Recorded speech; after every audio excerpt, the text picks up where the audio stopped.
quite elsewhere. So I'm I'm sorry, not I'm here to going to get convince back. you to change your Yes. mind. I am just here to show you Yes. how you probably have been an enabler too. And as for Tifnumbu and their own kind of politics in Yoruba land, let me tell you something. In America, they have this bragging stuff, yeah? In the UK, they have this bragging stuff.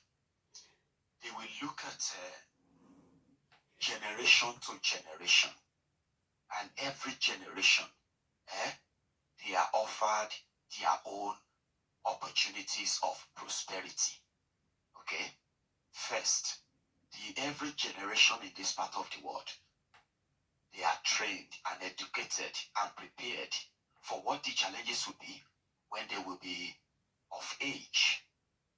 And that includes the type of education they give to them, the kind of resources they give to them, the type of support they give to them. And every 10 years, if not every year, you get to see the generation of prosperous young people that will then maintain that prosperity. They will maintain it for generations, and every generation after theirs until this internet age that is now churning out different set of prosperity among young people around the world. In Nigeria, in Yoruba land, as Nigeria currently acts as the poverty capital of the world, this is the combination of the people living in Nigeria and what they have done to them in the last 10 years. Our own young people are being denied opportunity. They are being offered adulterated education. A lot of them are being given this education, and the chunk of them as well don't even have access to that education at all. While their counterparts around the world are exploring opportunities for their generation, something that can be symbolic with their generation back in Nigeria, in Yoruba land, where an educated and miseducated young Yoruba is more concerned about somebody coming to take over his fatherland when nobody is actually coming to do that, right? He's been conscripted. He's been sort of conditioned under the limited opportunity whereby he can't really match up, no chance, match up with his counterparts in the rest of the world, thereby subjecting them to scourging and then, sort of begging for an opportunity that could make them a little bit better than their peers, but still under the radar and control of the people that kept them poor. Yes. Yes. Okay. If that is also sounding like a parable, yes, let me bring it back again. In Nigeria, they will tell you to go to school. If you ever have to survive the truncated education calendar. If you have to survive that, you have to come out and then join the labor market. Now that has no job at all. Then you get you have millions of them, right? Who were told to get education. They got it.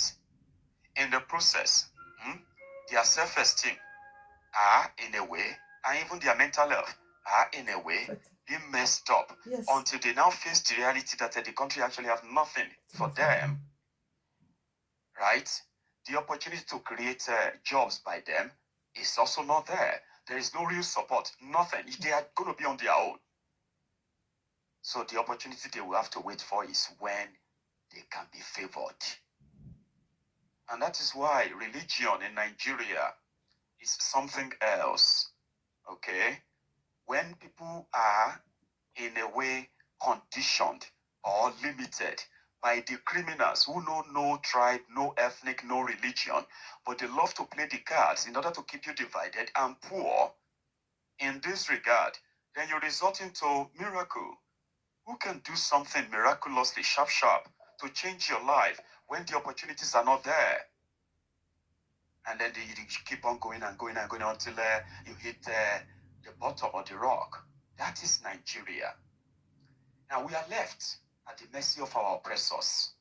We are left at the dictate of their own evil wishes, their propaganda to make us continue to hate ourselves in that poverty and that oppression is the only active tool. And that is why today, when you look at the level of what they call the wokeness, and why some of the propaganda are not really working much on this generation of Nigerians to start with, is simply because now a lot of them can see their counterparts around the world excelling, doing simple things in a great way.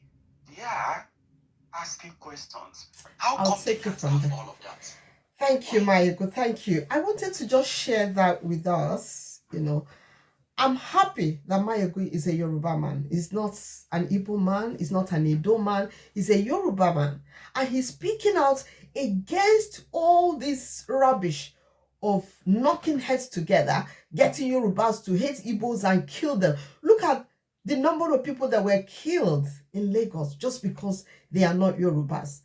And you see, the Nigerians are being oppressed by just a few. They're just being held down by just a few people. And then they poison the minds of very vulnerable, very desperate and ignorant people. And they poison their mind, then the destruction continues while the people down the ladder are destroying one another. They at the top now have all the time to steal more, to loot more, to perpetuate themselves in power. Because what is going on is they are perpetuating themselves in power. One criminal finishes ruling, hands over to the next criminal. The next criminal takes over and hands over to the other one. And it's ironic and it's sad that they're beginning to even tell Nigerians that have opportunity to leave the country not to leave. Why would you have opportunity to leave and you don't want to leave because of the lies people are telling you? If you have a visa, you want to study abroad, by all means, go. You get the work permit, the skilled worker visa thing, and you want to travel, by all means, travel. Because a better life awaits you. As long as you're hardworking, you're doing your work, you're not a criminal, you don't have criminal intentions, as long as you're qualified for the job, you get the job and you're able to do the job, you will earn your salary. Every day you can eat salad and egg if you like.